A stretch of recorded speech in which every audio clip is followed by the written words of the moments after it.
Hello, all of you Vibrant Living followers. I am so happy that you have joined me here today.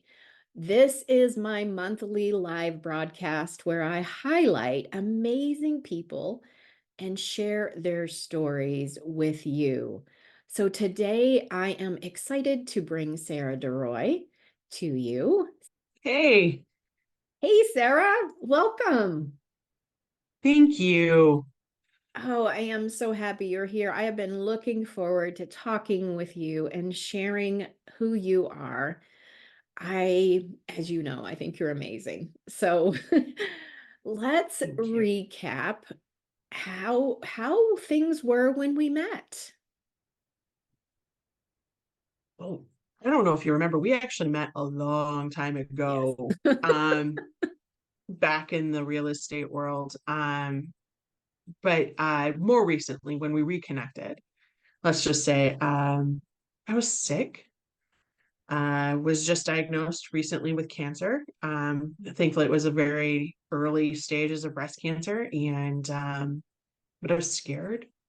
Yeah. I had personal relationships that were falling apart with my oldest child and subsequently my grandson, all happening at the exact same time, I think within 24 hours of the Mhm. diagnosis, in fact.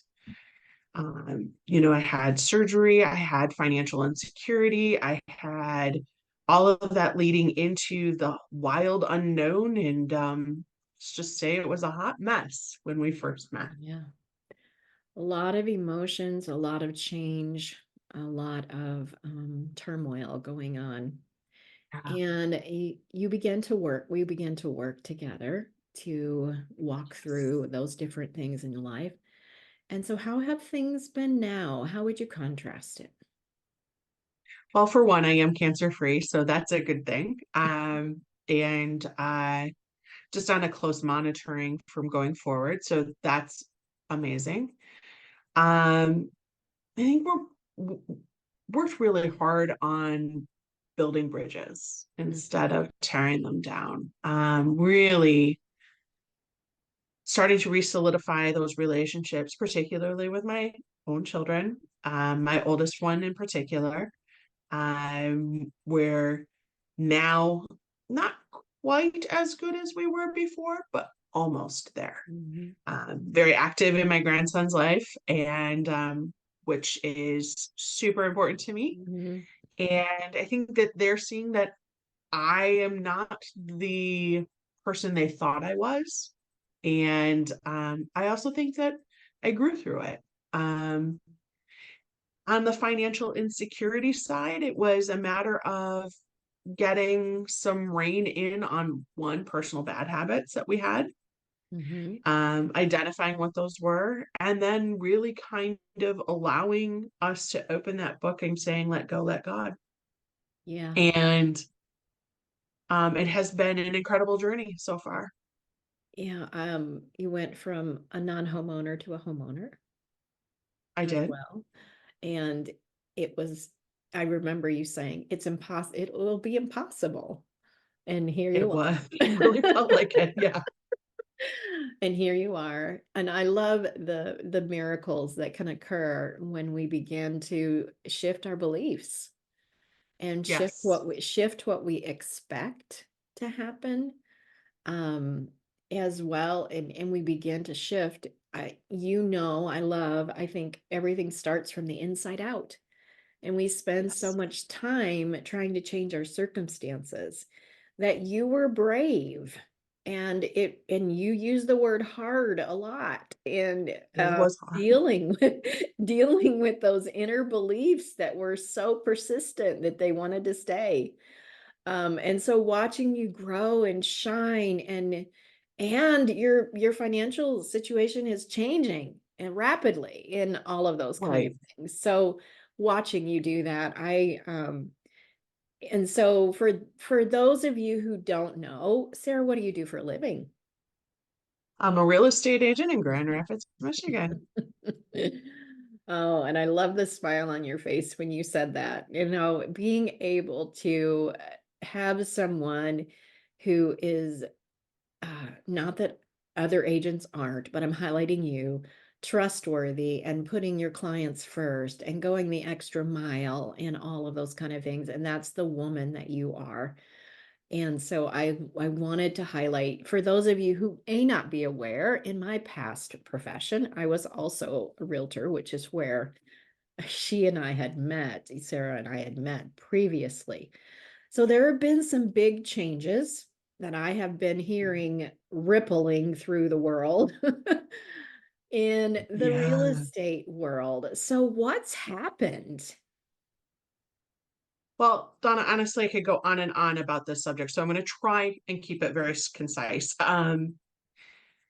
Back in October, there was a landmark decision with a particular lawsuit called Burnett Sitzer that involved big real estate companies that, the ones that we know, Keller Williams, Remax Grand Rapids, or Remax, I don't want to say Remax Grand Rapids, so it's Remax Corporate, Mhm. Berkshire Hathaway, other companies, Redfin, I can go on. The long and short is that the lawsuit said, hey, we as sellers feel it's wrong for us to be paying for buyer's agency fees, and that really should be falling to the buyers. And to understand the real estate world and how that worked, it was really me as a realtor saying, here's my fee. And then I cut my fee in half or whatever that split was Mhm. and offered a percentage of what I was being paid to another agent. So, or technically, yes, sellers were paying it, but really it was you negotiated a fee with me. I then took part of that fee and gave it Right. to somebody else. Yes. So if I was the Fortunately, agent, I was the buyer's agent, I would be receiving whatever we had negotiated and agreed upon, but it's really you giving your commission, a part of it, to the buyer's agent, and you're sharing for the sale of the property for the good of the people involved. correct, correct. What Burnett Sister said was, well, that's inflating falsely purchase prices. And unfortunately, a jury agreed. Mm, And so there was a 400 billion, and I'm saying that with a B, mm, settlement agreement awarded. National Association of Realtors was also one of the named defendants in this case, and they have been working very diligently since the landmark decision in October to settle with the class action lawyers in this lawsuit. A week ago, that settlement became public. National Association of Realtors did reach a settlement. They did negotiate on behalf of all the realtors within their mhm, organization. mhm. And yes, at this moment in time, we all are released from any kind of liability from the past. Um, but what also was decided was at that time that offer of commission to you, Donna, as a buyer's agent Mhm, or what have you, mhm. can no longer happen on a level playing field. I mean, yes, sellers can still choose to offer that, but it now becomes seller's choice. It's not agent choice. And so that is where it becomes kind of dicey because the seller can choose not to offer that to a buyer's agent. I, as a listing agent, would have to abide by that. And now the buyer becomes responsible for paying for that fee. And most buyers this day and age don't have enough money for a down payment and closing costs and to pay 2%, 3%, 4% to their realtor. Mhm. That becomes like, tens of thousands of dollars that they're going to have together. And that's just not possible. Under our current lending guidelines, it doesn't accommodate them to roll that in most cases. Mhm. And so we're now in this interesting place of what do we do? Myself, who made a practice of helping both buyers and sellers, it's now a matter of just starting to educate the pros and the cons of it. Um, and really, the consumer is getting the opportunity to choose. Yeah. Um, and while I think choice is a great thing, um, and I believe that they really should have the right to choose, it's hard to convey in a single 10-minute meeting or a 20-minute meeting or a half hour meeting the importance of the ramifications of a choice to not offer it. Yeah. What does that do from a seller standpoint? What does that do from a buyer standpoint? Yeah. I mean, money drives a lot of decisions, right? And so I can see people acting out of a place of scarcity, Hmm. fear, and perhaps making some decisions because they're so afraid they're going to have to pay this commission that they may go off on their own. And you know what they say about an attorney or a person who represents themselves in court? They have a fool for a client. I don't want to say that about people who aren't in the business, but you know what you know. I Yes. know what I know. Right. I mean, having bought my own home, I know how anxiety ridden that was, and I knew what I was doing. Right. And there's so many pitfalls that you're not aware of. Right. You know, when I first became a realtor, all of the things that were hidden that you didn't even know about yet as you were learning, in my 20 years as a realtor, what I learned and all of that kind of stuff.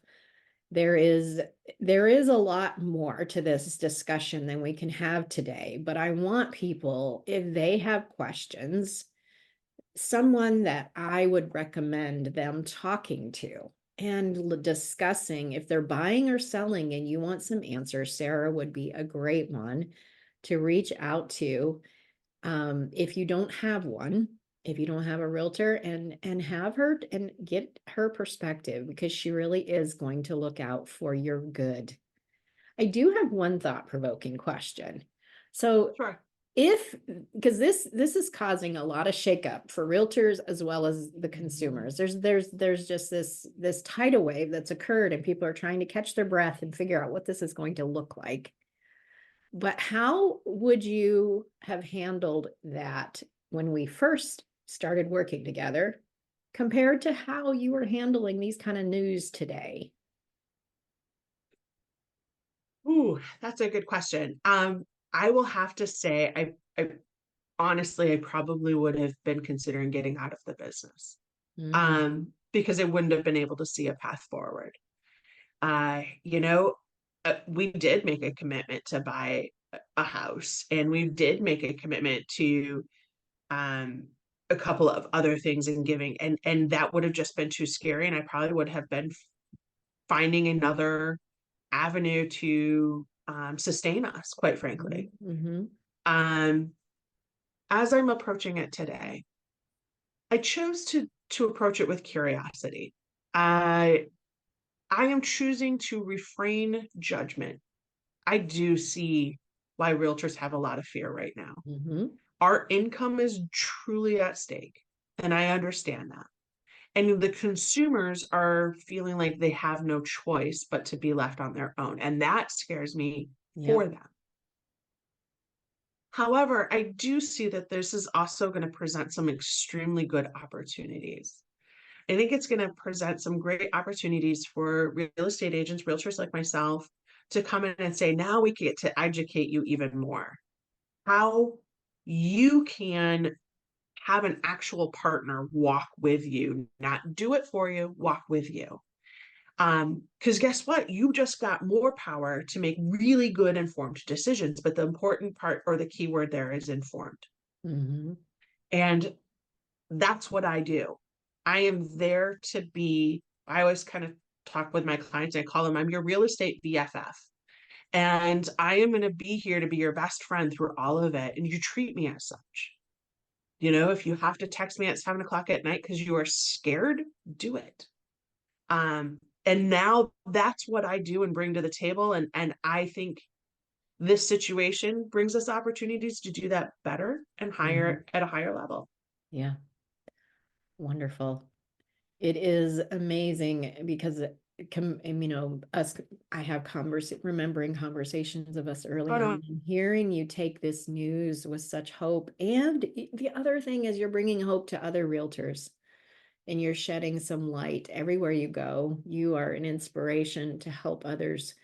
And comparing to the anxiety, fear-ridden, sick woman, that comparison, it is flippin' amazing. So I just love seeing that. So I want to encourage you to share what's the best way for people to get in touch with you. Email is probably the best way, and by text message as well, or phone call. I welcome all of it. Okay. Um, my email address is the number one, and that's a numeral one, redheadedagent@gmail.com. So if that reads one redheadedagent@gmail.com, does Hmm. go to the hair. Um, Otherwise, you can also reach me by phone at 616-204-7896. I'm more than happy to answer any questions. And after this goes live, we will put those links in the comments so you can also reach out to her there as well. One last question as we wrap up today. If someone is looking for a life coach, am I someone you'd recommend? 100%. I can't say that emphatically more than I just did, honestly. I look back at where I was even a year ago to now, and things I didn't think were possible, like legitimately thought were impossible, have I actually have to do a whole new vision board because, quite frankly, only like one of them still exists. The rest have all been fulfilled. So, um, and now I'm reaching for even bigger heights that Yeah, again, 2 years ago, you would have asked me, I was like, no, can't happen. There's no way. And so I really love this. And if that's where you want to go in life, if you want to change who you are on a fundamental level, on an inside level, and see things that you didn't think were possible, this is the way to do it. beautiful. Well, thank you for being here and sharing this in this pivotal moment in real estate history. This video will go down in history of one of those videos, bringing hope and light and vibrant living, which is what we are all about. So I want to encourage you again, if you have questions about real estate, reach out to Sarah. She'll be happy to support you, answer your questions, and be your best friend, as she said. Thank you for being here today, Sarah, and thank you for joining us. My pleasure. Thank you.